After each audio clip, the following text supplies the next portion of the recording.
Hey everyone, it's Matt here, and today we're doing another episode of Did I Get What I Ordered? So, this one is going to be another episode that's going to have some very interesting kind of twists and turns, so I will give a little hint like I did last time and see if some of you can guess down below. So, we're actually taking a look at three things today. Two games. One is specifically for a Nintendo console, the other one is actually for a Nintendo handheld, and the other one is actually a console or handheld of the Nintendo variety. And again, you can guess down below which consoles for which. You can guess the games, that'd be very interesting, but one is definitely one you won't guess because of the fact that we've never talked about it on this show before. However, we have played that very game on this channel. And the other one, although not for that same console, and then the other one is actually a game that we did not play on this channel, but from a franchise we've talked about on an episode of 5 fan translations, because we do have a series where we talk about different fun fan translations that should be coming back sometime in the near future. So definitely, if you're a subscriber, definitely click that bell notification down below. And if you're not a subscriber, you could be.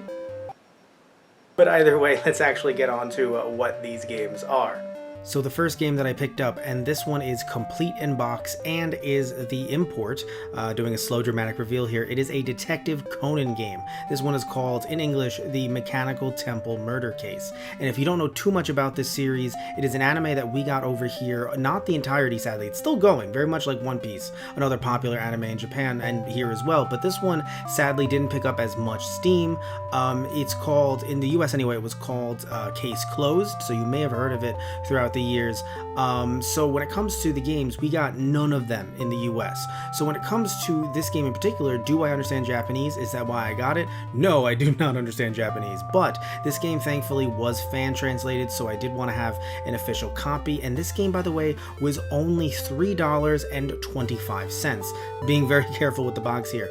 But when it came to shipping, then it ended up being $10, $10 shipping. So literally 14 bucks to get a complete in-box game. So it has this beautiful manual here, and look, it is in Japanese, so we can't confirm. Manual is also in Japanese, but it's really cool to see a full color manual in 2021. And also, even though it's an older retro game, but still. And for those of you who haven't seen the anime or read the manga, don't worry, no spoilers will be said here. I'll give a brief little synopsis though for some of you that are interested. Have talked about this before, not this game specifically, but Detective Conan, when we did our 5 fan translations videos that we still have some more coming up on the way. So when it comes to all of these character models and whatnot, yes, many of these characters are from the show, and the manga, but not all of them. So the story for this game is completely tied just to this game.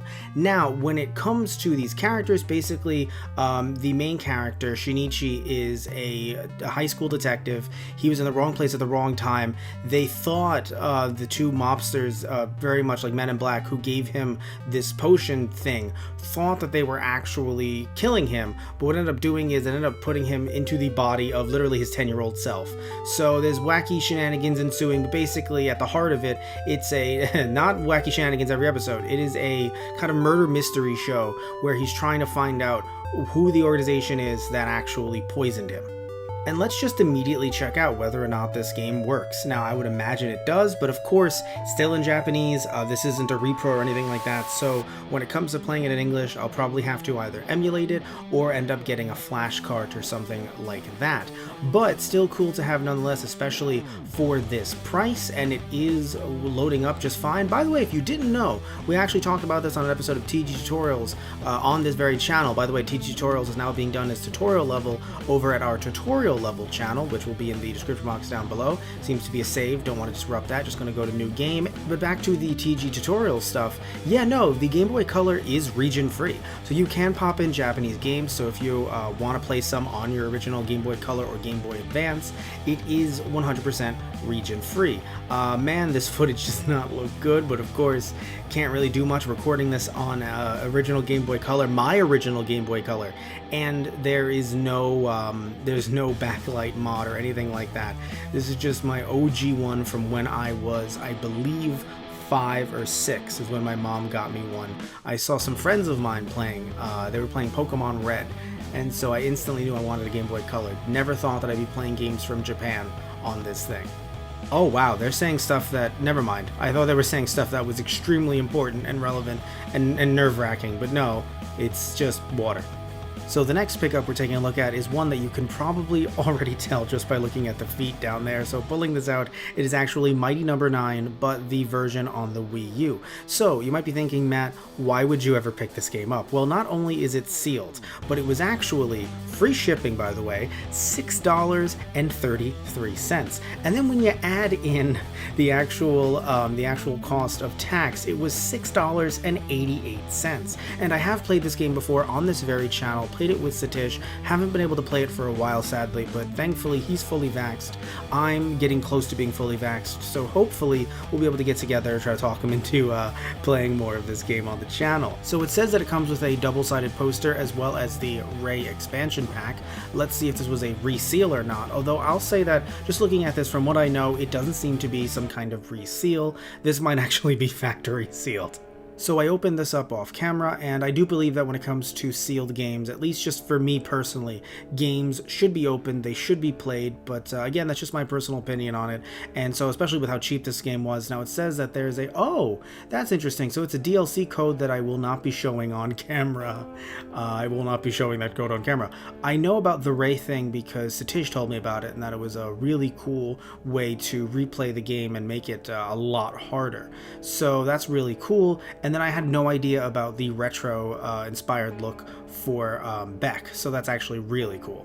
This came with an art book, which surprises me because, again, this is just a, I assume this was a normal version of the game. I mean, I bought it off eBay, so, but I don't think this would be a backer one.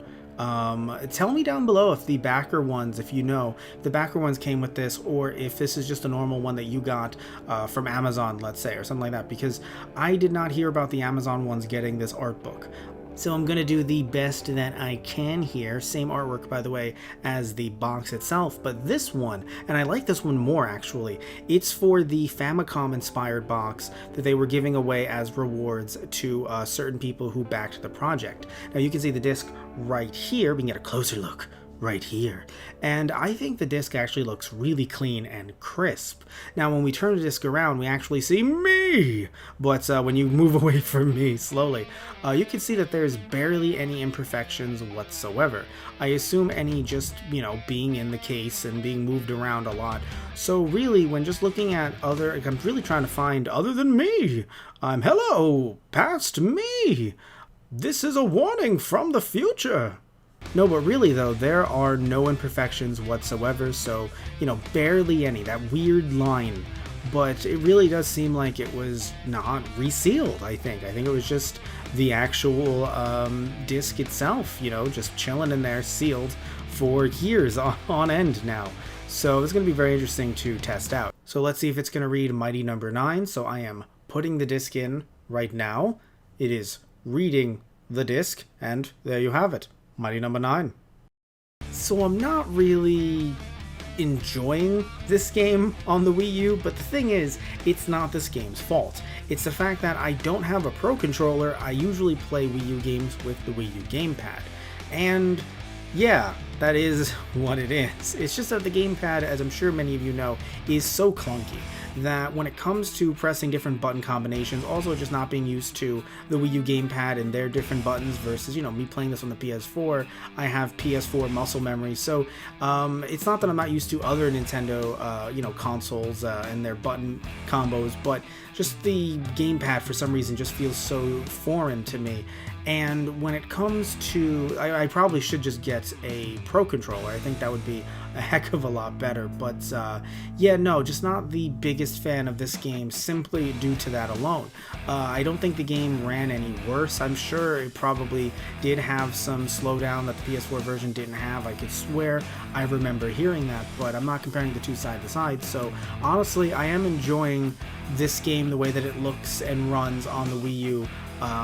But when it comes to just trying to get around, it looks like I'm doing okay, but it just felt weird to me at the time. and it was a bit hard getting used to at the time. But the game itself, I still recommend it if you can get it for cheap enough. And again, for a little under $7, I think that this game was worth it. I just definitely have to get myself a Pro Controller at some point in the future. So what is the mysterious console or handheld? Well, let's do the big reveal, and it is a Nintendo DSi. So, why would I get a DSi in 2021? Well, that's actually a trick question, because I actually got the DSi in 2020. I told y'all, I believe last time, we have a lot of this filmed in advance. So, either way though, you can see a nice little cool stylus over there that I actually really enjoy that it just came with. So when it comes to this DSi, the reason why that I got one is because of the fact that Satish, who I mentioned earlier in the video, actually gave me an Ace Card 2i, which is a flash card, years back. He said, hey, you know, if you want it, you can have it. I said, thanks, I'll take it, but I don't really have a use for it right now because I have a Cyclo DS, which is a flash card specifically for the original DS. That's now completely, it just doesn't work on newer DSs. Also, we're trying it right now on the spot. Thankfully, it does seem like it works, and oh no, I may have, you see a username up there, I may have tried this before filming the video as well. Anyway, so, point is, we're going to try a game in just a little bit, but when it comes to the Ace Card 2i, it only works on the Nintendo DSi, and I believe it can work on 3DSs as well. Ooh, look at that, Super Mario 64 DS does work, and so we're going to load this up, but either way, I want to future-proof myself just in case, and honestly, the fact that I got this for $27, free shipping, so that was actually really cool. Now, I forgot that when it comes to this game, you actually have to use the stylus to go faster. Did not like that. I got used to it, but I remember not being a fan of that when I was growing up. Either way, though, thankfully it does seem like this works. I want to get back to replaying this game, but I don't want to use the stylus to move around. This DS in particular has some a little bit of issues with the stylus every now and again, but nothing too much. But either way, really can't wait to use this more because of the fact that when it comes to DS games, especially RPGs, they are getting very, very expensive. So if there's no other way to play them, they're not getting ported. Many are, thankfully, but so the ones that aren't getting ported, you know, you gotta do what you gotta do. Also, fan translations are really cool, ROM hacks, things like that. I do believe you can play those with flashcards as well. It depends on how the hack was made. But either way though, this works, which is great, so let's jump back to me in front of the shelf. So like I usually say with this series, that was a very interesting assortment of stuff.